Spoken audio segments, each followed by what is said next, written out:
أعوذ بالله من الشيطان الرجيم بسم الله الرحمن الرحيم ولهن مثل الذي عليهن بالمعروف وللرجال عليهن درجة والله عزيز حكيم وقال النبي صلى الله عليه وسلم الدنيا كلها متاع وخير متاع الدنيا المرأة الصالحة صدق الله العظيم وصدق رسوله النبی الکریم۔ بزرگان محترم اور عزیز دوستو، گزشتہ ہفتے عورتوں کے حقوق کے تعلق سے کچھ تمہیدی اور ابتدائی گفتگو رکھی تھی۔ اللہ تعالیٰ نے اس کائنات میں جتنی مخلوقات پیدا کی ہیں، ان مخلوقات میں ہم انسانوں کو اللہ نے اشرف المخلوقات بنایا، اور اللہ تعالیٰ نے حضرت آدم علیہ نبینا علیہ الصلاۃ والسلام کو اپنے دست قدرت سے بنایا، جنت میں رکھا۔ تنہائی دور کرنے کے لیے اللہ پاک نے حضرت آدم علیہ الصلاۃ والسلام کی بائیں پسلی سے مائی حوا کو پیدا فرمایا۔ نبی کریم صلی اللہ علیہ وسلم نے اس بات کا تذکرہ خود اپنی حدیث مبارکہ میں کیا ہے کہ اللہ تعالیٰ نے حضرت آدم کی بائیں پسلی سے مائی حوا کو پیدا فرمایا، اور اس کے بعد قیامت تک آنے والی اپنی امت کو ایک پیغام دیا، اور وہ پیغام یہ تھا کہ اللہ تعالیٰ نے مرد و عورت کو پیدا فرمایا، دونوں کی خلقت اللہ نے یکساں رکھی۔ عورت اور مرد کے اللہ نے فرق معمولی سا رکھا ہے، ورنہ دو کان اس کے ہیں، دو آنکھ اس کی ہے، دو ہاتھ اس کے ہیں، دو پیر اس کے ہیں، یہی مرد کا بھی۔ اللہ نے احکامات عطا کیے کہ عورتوں کو کس طرح رہنا چاہیے، مرد کو کس طرح رہنا چاہیے۔ خلقت کے اعتبار سے، پیدائش کے اعتبار سے دونوں ایک ہیں، ان کی پیدائش میں کوئی فرق نہیں ہے۔ اللہ نے فطرت بھی دونوں کی یکساں بنائی ہے، کچھ امتیازی خصوصیات اللہ پاک نے عطا کی ہیں۔ عورتوں کو مردوں کے مقابلے میں اللہ نے کمزور بنایا ہے۔ اللہ نے نزاکت، نفاست، خوبصورتی، حسن و جمال انہیں مردوں کے مقابلے میں زیادہ دیا ہے۔ ازدواجی زندگی اچھی طریقے سے گزرتی رہے تو مرد کے لیے جو کام ضروری ہے، ان کے لیے جو خوبیاں، جو صلاحیتیں ضروری ہیں، وہ مرد کو عطا کی، اور عورتوں کے ذمے جو ذمہ داریاں ہیں، ان ذمہ داریوں کو پورا کرنے کے لیے جو صلاحیت چاہیے، اللہ نے وہ صلاحیت عورتوں کو دی۔ ورنہ پیدائش اور خلقت کے اعتبار سے دونوں ایک ہیں۔ قرآن کریم کی آیت میں نے پڑھی کہ وَلَهُنَّ مِثْلُ الَّذِي عَلَيْهِنَّ بِالْمَعْرُوفِ، کہ ان عورتوں کے لیے بھی وہی حقوق ہیں تم مردوں پر جیسے تمہارے حقوق ان عورتوں پر ہیں۔ وَلِلرِّجَالِ عَلَيْهِنَّ دَرَجَةٌ، اور اللہ پاک نے عورتوں پر مردوں کو قدر فضیلت عطا کی ہے درجے کے اعتبار سے، اور اللہ غالب ہے اور حکمت والا ہے۔ اللہ نے اپنی حکمت کاملہ سے عورتوں اور مردوں کے تعلق سے جو خوبیاں، صلاحیتیں دونوں کو اپنی ذمہ داریاں پوری کرنے کے لیے درکار تھی، وہ دونوں کو عطا کی۔ جب ہم اللہ کی عطا کردہ ان صلاحیتوں کو مسخ کر دیتے، اسے فراموش کر دیتے، اسے نظر انداز کر دیتے ہیں، یا جان بوجھ کر کے اس کی خلاف ورزی کرتے ہیں، تو پھر سماج میں شقاق، نفاق، اختلاف وجود میں آتا ہے۔ اللہ نے مردوں کو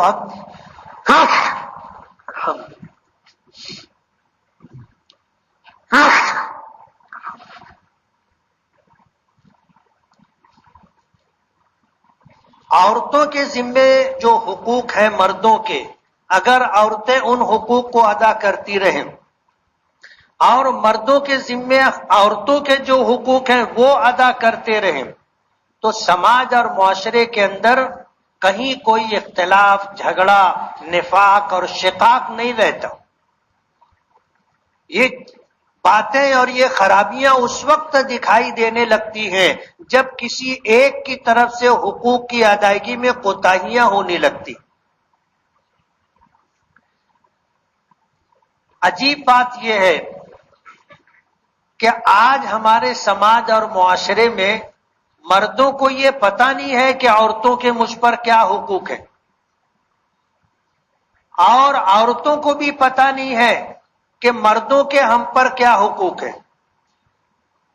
اب آپ اندازہ کریں کہ جس چیز کا ہمیں علم نہ ہو اس چیز کی انجام دہی ہمارے لیے کیسے ممکن ہوگی؟ ہمیں معلوم ہی نہیں ہے کہ ہمیں کیا کرنا ہے، تو ہم کیا کریں گے اور کیسے کریں گے؟ اس لیے حقوق کی جانکاری ضروری ہے۔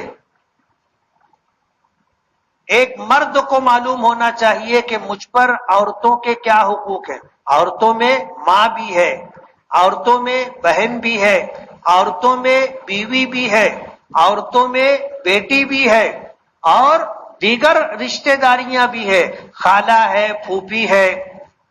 اس طرح کی جو رشتہ داریاں ہیں، ان رشتہ داریوں کو اگر دیکھا جائے اور ان کے حقوق کو جانا جائے تو ہمیں پتہ چلے گا کہ کس کو کیا درجہ اور کیا مقام دینا ہے، لیکن ہمیں پتہ نہیں ہے۔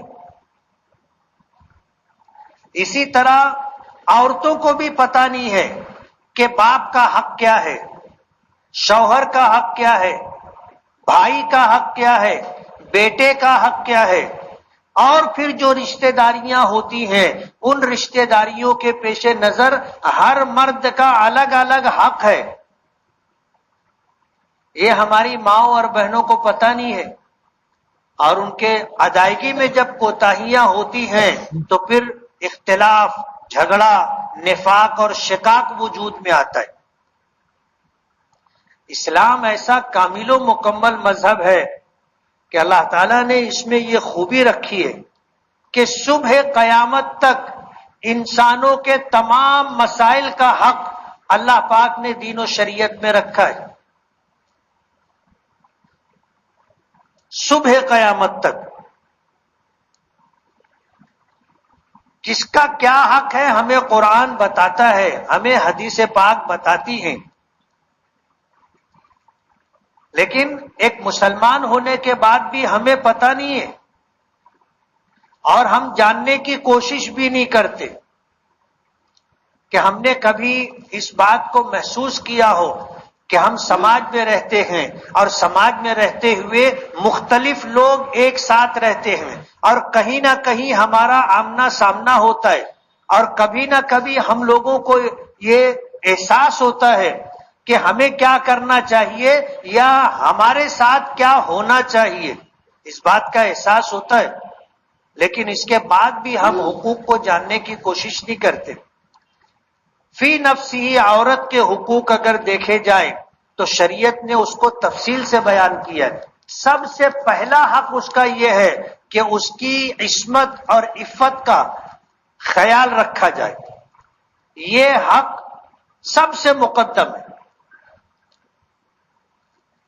یہ حق سب سے مقدم ہے کہ اس کی عفت اور اس کی عصمت کی حفاظت کی جائے۔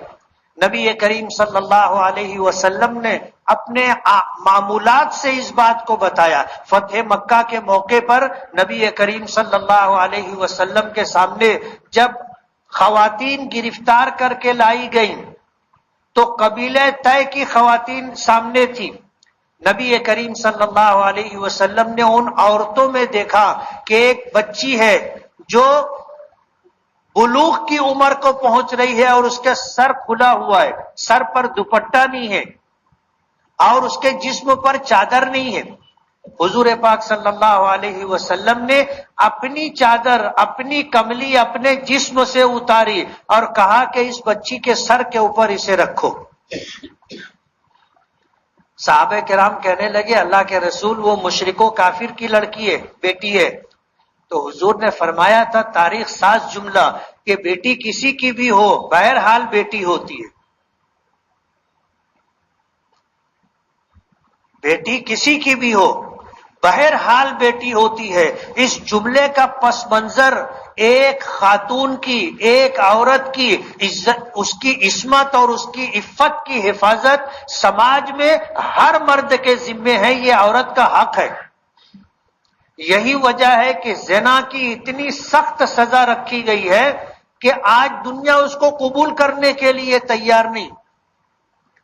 اگر غیر شادی شدہ شخص نے زنا کیا اس کو 100 کوڑے مارے جائیں گے، چاہے وہ مر جائے۔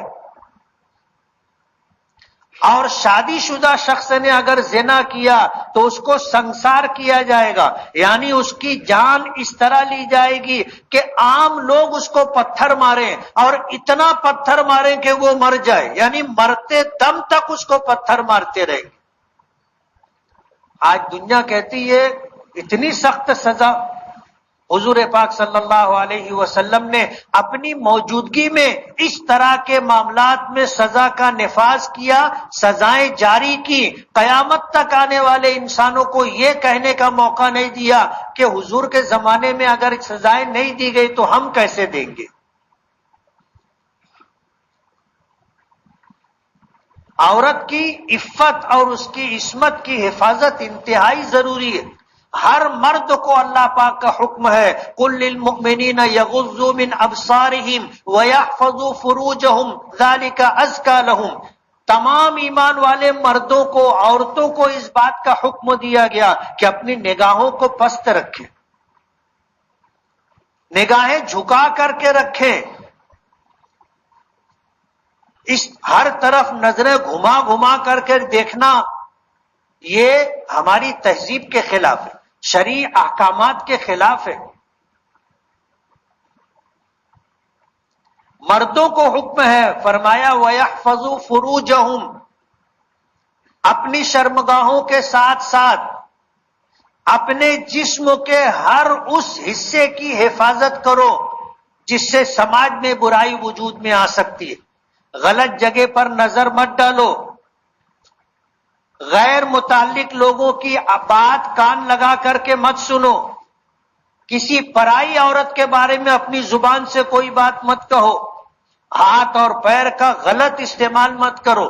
علماء مفسرین نے لکھا ہے کہ فرج کے معنی صرف شرمگاہ نہیں، ہر وہ جسم کا حصہ جس سے برائی وجود میں آ سکتی ہے اس کی حفاظت کرو، اور یہی حکم بعینہ عورتوں کو دیا گیا۔ وَقُلْ لِلْمُؤْمِنَاتِ يَغْضُضْنَ مِنْ أَبْصَارِهِنَّ، کہ ایمان والی عورتوں سے آپ کہہ دیجئے کہ اپنی نگاہوں کی حفاظت کریں، وَيَحْفَظُوا فُرُوجَهُمْ، اور اپنی شرمگاہوں کی حفاظت کریں، وَلَا يُبْدِينَ زِينَتَهُنَّ إِلَّا مَا ظَهَرَ مِنْهَا إِلَّا لِبُعُولَتِهِنَّ، اور اپنی آرائش، اپنی زیبائش اور اپنا بننا سنورنا یہ لوگوں پر ظاہر نہ کریں۔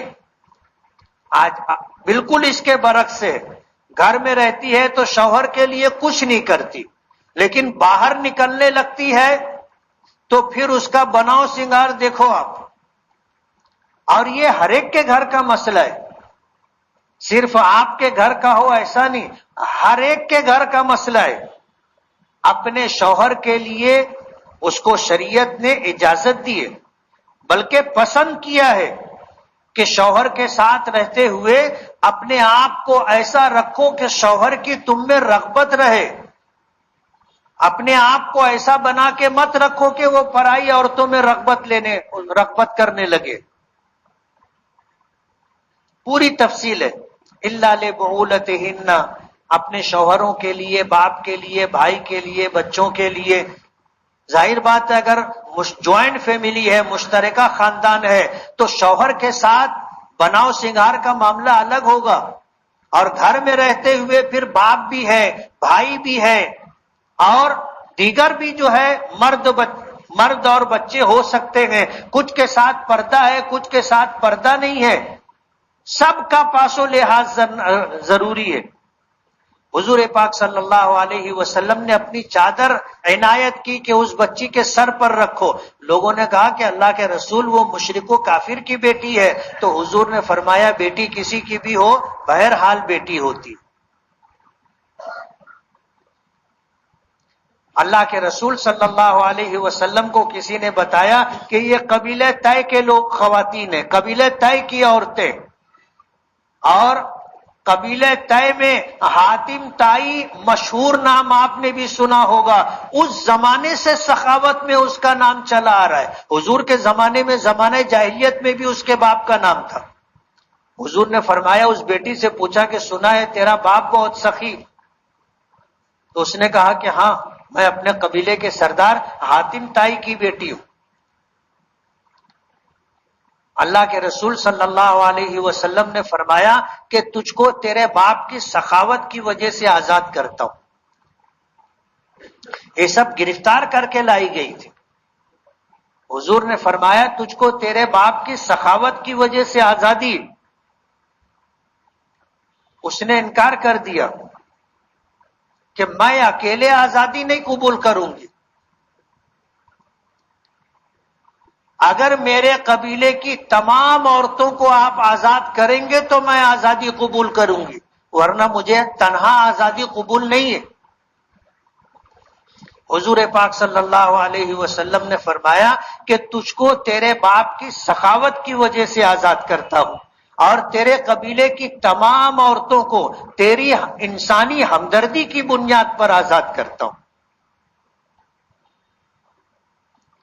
تو عورت کا سب سے پہلا حق اس کی عفت اور اس کی عصمت کی حفاظت ہے۔ دوسرا حق یہ ہے کہ اس کو عزت دی جائے، عورت کو عزت دی جائے۔ خواتین کا احترام ہماری سرشت میں اور ہماری شریعت کے احکامات میں سے۔ مرد اگر اس بات کو سمجھ لے کہ وہ اپنی بیوی کو عزت اور محبت دے دے، آپ یقین مانو کبھی زندگی میں جھگڑا نہیں ہوگا۔ وہ آپ کے ساتھ بھوکی بھی رہ جائے گی، تنگ دستی، فقر اور محتاجگی میں بھی رہ جائے گی، لیکن آپ اگر اس کی بے عزتی کریں گے، آپ اگر اس کو پیار محبت نہیں دیں گے، پھر آپ چاہے اسے سونے کا نوالا کھلاؤ، وہ آپ کے ساتھ رہنا پسند نہیں کرے گی۔ عورت کو عزت دینا ضروری ہے، اس کا احترام ضروری ہے۔ وہ کوئی زر خرید باندھی نہیں ہے، آپ نے کہیں بازار سے خرید کر کے اسے نہیں لایا۔ اللہ اس کے رسول کے نام پر وہ آپ کے ساتھ رہ رہی ہے، اور آپ اگر اس کے ساتھ ذلت آمیز سلوک کرو گے، اس کی بے احترامی کرو گے، اس کو ذلیل کرو گے، وہ آپ کے ساتھ رہنا پسند نہیں کرے گی۔ مجبوری الگ چیز ہے، لیکن جو مرد حضرات عورتوں کی عزت نہیں کرتے، عورتیں ان کو قطعاً پسند نہیں کرتی۔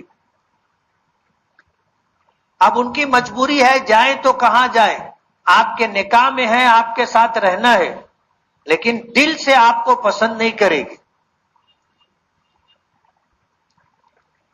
خاندانی تنازعات کے سلسلے میں بیوی کے متعلق کسی نے لقمان حکیم سے پوچھا تھا کہ بیوی رام رہے، یعنی ہمیشہ مطیع و فرما بردار رہے اور خوشگوار زندگی گزرے، کیا کرنا چاہیے؟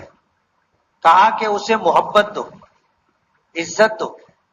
بولے اگر پھر بھی نہ سمجھ میں، پھر بھی اگر کچھ نتیجہ دکھائی نہ دے تو بولے خوراک ڈبل کر دو۔ گولیوں کا، دواؤں کا بھی تو پاور ہوتا ہے نا۔ کہا کہ تم نے جتنی عزت دی ہے، جتنا پیار دیا ہے، اگر آپ کو لگتا ہے کہ رزلٹ نہیں ہے، کہا کہ خوراک ڈبل کر دو۔ جتنی عزت دے رہے ہو اس کے دگنی، جتنا پیار محبت دے رہے ہو اس کو دگنا کر دو، مسئلہ حل ہو جائے گا۔ کسی کے ساتھ پیار محبت سے پیش آنا عجیب و غریب چیز ہے۔ آپ جانور کے ساتھ اگر محبت کا اظہار کر دے تو وہ بھی آپ کے ساتھ لگ جاتا ہے۔ تجربہ شرط ہے، کر کے دیکھ لو۔ جب ایک جانور اس چیز کو محسوس کرتا ہے، سمجھ لیتا ہے، تو کیا بیوی نہیں سمجھے گی؟ خواتین سماج اور معاشرے میں رشتہ داروں میں ہم نے اگر ان کے ساتھ عزت و احترام کا معاملہ کیا تو کیا وہ اس بات کو محسوس نہیں کریں گے؟ یقیناً کریں گے۔ عورت کی عزت کی جائے اور رازداری کا حق شریعت نے عورت کو دیا ہے۔ عورت کے معنی ہی ہیں چھپائی جانے والی چیز، عربی زبان کا لفظ ہے، عربی زبان کا لفظ ہے جسم کے وہ حصے چاہے مرد کے ہوں چاہے عورتوں کے ہوں جن کا چھپانا شریعت نے ضروری قرار دیا ہے، اس حصے کو عورت کہا جاتا ہے۔ اور عورت مکمل چھپائی جانے والی چیز ہے، اس لیے اس کو عورت کا نام دیا گیا۔ مرد کا سطر یعنی جسم کا وہ حصہ جسے چھپانا ہر ایک سے ضروری ہے، وہ ناف سے لے کر کے گھٹنے کے نیچے تک کا حصہ ہے۔ بلا ضرورت شدیدہ بغیر کسی مجبوری کے ہم اس کو اوپن نہیں کر سکتے، کھول نہیں سکتے۔ اور عورتوں کا پورا جسم چھپانا ضروری ہے، سر کے بالوں سے لے کر کے پیر کے ناخن تک۔ اور جسم میں سب سے زیادہ متاثر کرنے والا حصہ چہرہ ہوتا ہے۔ مرد کسی عورت کو کیا دیکھ کر کے پسند کرتا ہے؟ چہرہ دیکھ کر کے پسند کرتا ہے۔ اگر چہرہ دکھائی نہ دے تو مرد دیکھتا بھی نہیں ہے عورت کی طرف، ہے نا یہی بات؟ اسی لیے شریعت کا حکم عورتوں کے لیے قرآن کریم میں اللہ پاک نے اس کا حکم دیا ہے کہ جب عورتیں گھر سے نکلے تو اپنے سر پر اپنے جسم پر چادر ڈال لیں، کہ جب وہ دکھائی نہیں دے گی تو دیکھے گا کون؟ تو جسم میں سب سے زیادہ وہ متاثر کرنے والا حصہ جو ہے چہرہ ہوتا ہے۔ اس لیے پردے کا مطلب یہ ہے کہ چہرہ بھی ڈھانکا جائے۔ تو عورت کی عزت عورت کا حق ہے۔ رازداری یعنی وہ چھپائی جانے والی چیز ہے۔ اپنی عورت کوئی نمائش کی چیز نہیں ہے کہ آپ کہیں ساتھ میں لے کے جانے لگے تو اس کو اس طرح بنا سنوار کر کے اور بے پردہ لے کر کے جائیں کہ لوگ اس کو دیکھتے رہیں۔ یہ تو بے غیرتی کی بات ہے۔ ایک آدمی بس میں سفر کر رہا تھا، میاں بیوی تھے، اور عورت بہت بن سنور کے کھڑی تھی، تو وہ ایسے مڑ کر کے اس کی عورت کی طرف چہرہ کر کے کھڑا ہو گیا۔ اور عورتیں نظر کو بہت اچھی طرح پہچانتی ہیں، یعنی دیکھنے والا دیکھا اسی وقت عورت فیصلہ کر لیتی ہے کہ یہ آدمی اس کی نظر اچھی ہے یا بری ہے۔ تو وہ اپنے شوہر کو کہنے لگی کہ ایک جیسا مجھ کو دیکھ رہا ہے۔ تو اس کے شوہر نے اس کو ٹوکا کہ تو کیوں میری بیوی کو دیکھ رہا ہے؟ بولے یار تم دکھا رہے ہو تو میں دیکھ رہا ہوں نا، تم دکھا رہے ہو تو میں دیکھ رہا ہوں، اور اگر تم دکھانا نہیں چاہتے تو جیسے لوگ اپنی بہن بیٹیوں کے ساتھ، اپنی بیوی اور اپنے خاندان کی عورتوں کے ساتھ نہیں کسی کو دکھانا چاہتے تو کیا کرتے ہیں، تم بھی وہی کرو۔ اب ظاہر بات ہے کہ اگر آدمی خود اپنی جو ہے بیوی کو اس طرح نمائش کے طور پر لے کر کے چلے اور پھر کوئی دوسرا اگر اس کو دیکھتا ہو تو آپ کو برا نہیں لگنا چاہیے، آپ خود ہی دکھانا چاہتے ہو، اب لوگ دیکھ رہے ہیں تو پھر دیکھنے دو۔ یہ بے غیرتی کی بات ہے۔ عورت کا حق یہ ہے اس کی تعلیم و تربیت۔ تعلیم و تربیت سے مراد یہ ہے کہ اس کو اللہ اس کے رسول کی پہچان کرائی جائے، اور ایک مسلمان کی طرح زندگی کس طرح گزرے یہ سارے احکامات اسے سکھائے اور بتائے جائیں، اس کی ایسی تربیت کی جائے کہ وہ جہاں رہے لوگوں کا حق ادا کرتی رہے اور اپنی ذمہ داری پوری کرتی رہے۔ تعلیم و تربیت ضروری ہے۔ حضور پاک صلی اللہ علیہ وسلم نے فرمایا آزاد عورتیں تو آزاد عورتیں ہیں، اگر باندھی بھی ہو تو آپ اس کو تعلیم دو، اس کی تربیت کرو، اور بہتر یہ ہے کہ تعلیم و تربیت کے بعد اس باندی کو آزاد کر دو اور پھر اس سے خود ہی نکاح کر کے اس کو بیوی بنا کر کے رکھو۔ تعلیم و تربیت کی تاکید کی گئی، اور قرآن کریم میں سب سے پہلا حکم جو آیا تھا اقرا، پڑھیے، تو یہ صرف مردوں کے لیے نہیں ہے، تمام مسلمانوں کے لیے، مرد عورت دونوں کے لیے یہ حکم ہے۔ ان کی تعلیم و تربیت، اسی کے ساتھ حسن سلوک، حسن سلوک سب کے ساتھ۔ کل قیامت کے دن وزن کی میزان عمل میں وزن دار نیکی جو ہوگی وہ آدمی کا حسن اخلاق ہے، بہترین اخلاق، وزن دار نیکی۔ ہر ایک کے ساتھ اخلاق سے پیش آنا چاہیے، لیکن اگر عورت ہو تو اس کا حق کچھ زیادہ ہے، ہمیں اس کے ساتھ جھکتا معاملہ کرنا چاہیے، اس کے ساتھ بہترین سلوک کرنا چاہیے۔ اب ظاہر بات ہے بہترین سلوک کرنا ہے، ماں ہو تو، بیوی ہو تو، بیٹی ہو تو، بہن ہو تو، پرائی عورت ہو تو پاس و لحاظ کرنا چاہیے، اور ہم سے جو ہو سکے حسن سلوک کرنا چاہیے۔ شریعت نے اسی کے ساتھ اس کا حق یہ بھی رکھا ہے کہ وہ مردوں کی طرح جائیداد میں وارث ہوگی۔ قرآن کریم میں تفصیلی احکامات وراثت کے موجود ہیں۔ ماں ہو تو اس کا حصہ ہے، بیوی ہے تو اس کا حصہ ہے، بہن ہے تو اس کا حصہ ہے، بیٹی ہے تو اس کا حصہ ہے، ہر اعتبار سے اس کا حصہ ہے۔ ملک کے کچھ علاقوں میں ایسا ہے کہ غیروں کی طرح اس کی شادی کے موقع پر جو خرچ کر دیا وہ اس کا حصہ ہو گیا، اب اس کو میراث میں حصہ نہیں دیا جاتا۔ آپ مت خرچ کرو اس کی شادی پر، دھوم دھام مت کرو، فضول خرچی مت کرو، سادگی کے ساتھ نکاح کر دو جو شریعت کا حکم ہے۔ اپنے رسم و رواج کو آپ سامنے رکھ کر خرچہ کرتے ہو اور پھر جو ہے بیٹی کو، بہن کو میراث سے محروم کر دیتے ہو، جائز نہیں ہے۔ کل قیامت کے دن باز پرس ہوگی، مواخذہ ہوگا، پکڑ ہوگی، اور اس کو اس کا حق دلایا جائے گا۔ تو ملکیت اور جائیداد میں بھی وہ وارث ہوگی، اور جس طرح ہم مرد لوگ اپنا حق لینے کے لیے رویہ اور طریقہ اختیار کرتے ہیں، ان کو بھی پورا پورا انصاف ملنا چاہیے۔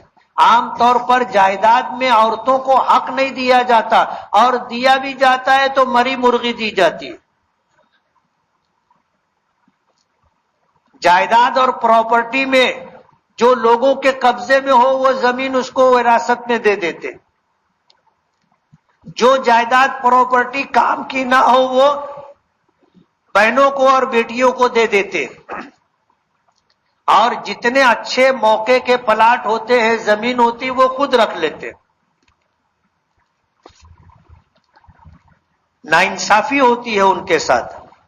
اسی طرح ان کا حق حرمت نکاح بھی ہے، حرمت نکاح۔ شریعت میں کچھ مرد ہیں جو محرم ہیں، محرم ہے، جیسے باپ ہے، بیٹا ہے، بھائی ہے، بھتیجا ہے، بھانجا ہے، پوتا ہے، نواسا ہے، یہ محرم ہے۔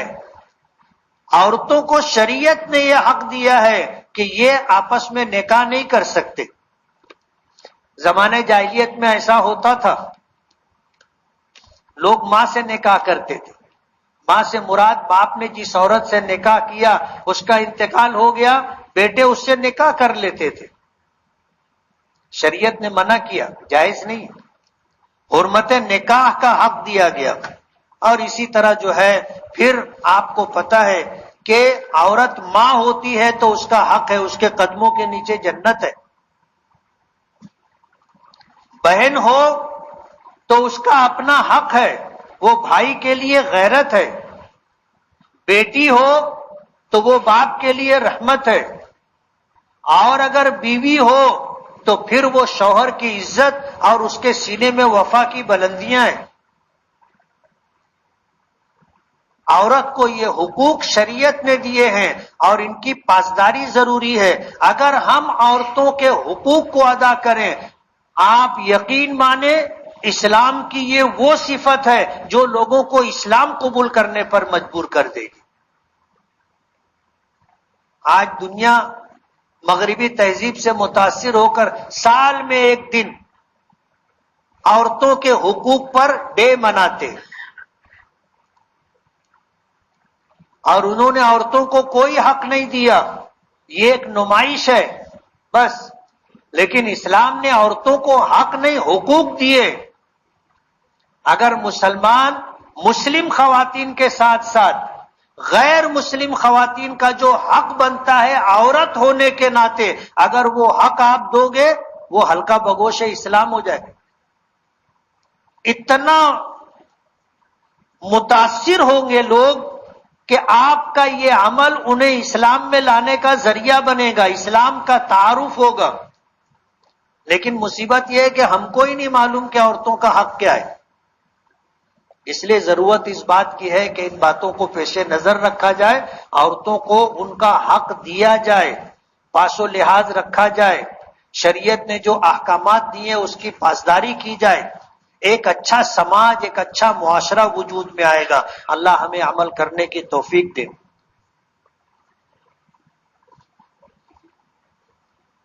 ہمارے مسجد کے ذمہ داران نے مالیگاؤں کے وہ مدارس جو ایک زمانے سے تعلیمی خدمت کر رہے ہیں اور مالیگاؤں کا چہرہ موہرا یعنی مسجدوں اور مدرسوں کا شہر بنا دیا ہے ہمارے اکابرین اور علماء نے. آج الحمدللہ اسی کی وجہ سے ہمارے شہر کا ایک امتیاز ہے پورے ملک میں. سفر ہوتا رہتا ہے، جہاں کہیں جاؤ مالیگاؤں کا نام سن کر کے لوگ بولتے ہاں مالیگاؤں. ظاہر بات ہے یہ خوبی صرف یہاں پر مسلمانوں کی اکثریت کے ساتھ ہماری مسجدیں، ہمارے مدرسے جو ہیں تعارف کا ایک بڑا ذریعہ ہے. 1980 کے بعد سے دین کی بنیادوں پر جس طرح مالیگاؤں میں محنت ہو رہی ہے وہ ایک مثال ہے. اس سال 500 سے زائد بچے اور بچیوں نے قرآن پاک حفظ کیا ہے. اور یہ کوئی چھوٹا عدد نہیں ہے. اگر میں یہ کہوں جہاں بڑے بڑے مدرسے ہیں ان شہروں سے بھی اگر تقابل کر لو گے تو اپنا مالیگاؤں جھکتا نکلے گا. میں کسی شہر کا نام نہیں لینا چاہتا، عام بات کہہ رہا ہوں. ہمارے شہر میں 200 سے زائد بچیاں حفظ قرآن کر کے آج الحمدللہ حافظہ ہو گئیں. میرے گھر میں جو مدرسہ چلتا ہے اس میں 73 سال کی ایک بوڑھی عورت نے حفظ کیا. یہ مثال آپ کو کہیں نہیں ملے گی. مالیگاؤں کے مدرسوں کا مالیگاؤں کے لوگوں پر ایک بڑا حق ہے. اور دیکھ کے بسا اوقات دکھ ہوتا ہے کہ مالیگاؤں کے لوگ اپنے شہر کے مدرسوں کو چندے کی رقم میں معمولی رقم دیتے ہیں. اتفاق کی بات یہ کہ بیت العلوم کا سفیر بیٹھا ہوا تھا، اس کو 600 روپیہ چندہ دیا. اور باہر کے مدرسے کا سفیر آیا تھا، اس نے 2-4 مرتبہ سیٹ صاحب بولا، اس کو 5000 چندہ دی. جب ہم لوگوں نے سفرا کی انکوائری اور تحقیق شروع کی تو جس کو 5000 ملا تھا وہ بوگس سفیر تھا.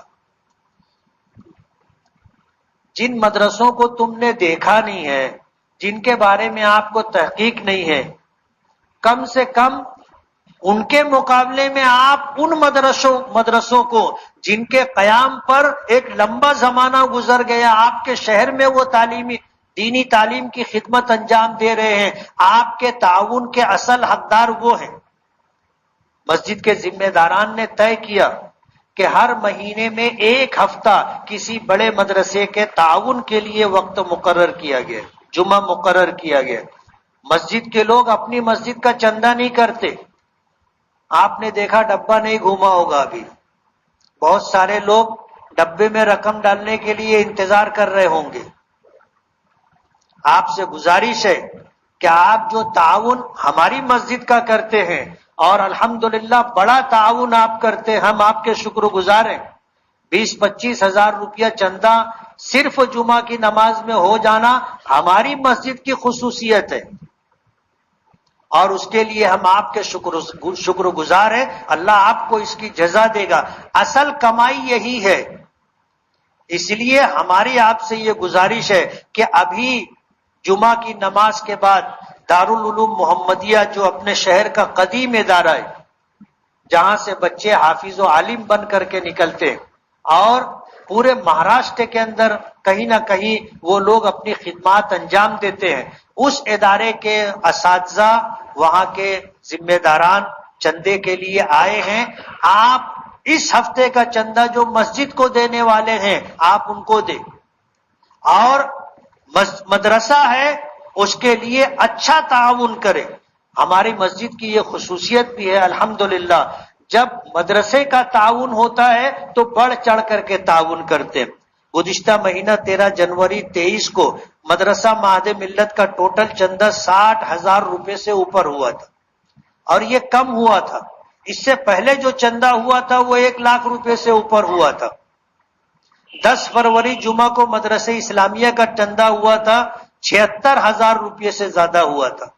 اب اس ہفتہ دارالعلوم محمدیہ کا چندہ ہوگا۔ آپ سے گزارش ہے کہ رمضان کی آمد کے پیش نظر آپ جتنا اچھا تعاون کر سکتے ہو اپنے ان اداروں کا تعاون کریں۔ یہ ہمارے شہر کے لیے فخر کی بات ہوگی کہ مالیگاؤں شہر کے کچھ مدرسے ایسے ہیں جو چندے کے لیے کہیں نہیں جاتے، مالیگاؤں سے باہر کہیں چندہ نہیں ہوتا، مالیگاؤں کے لوگ ہی ان کا سارا خرچ مہیا کرتے۔ اس لیے آپ سے گزارش ہے کہ دارالعلوم محمدیہ کی دل کھول کر کے مدد کریں، زکوٰۃ، صدقات، عطیات کے ذریعے۔ جن حضرات نے سنت نہ پڑھی وہ سنت پڑھ لیں۔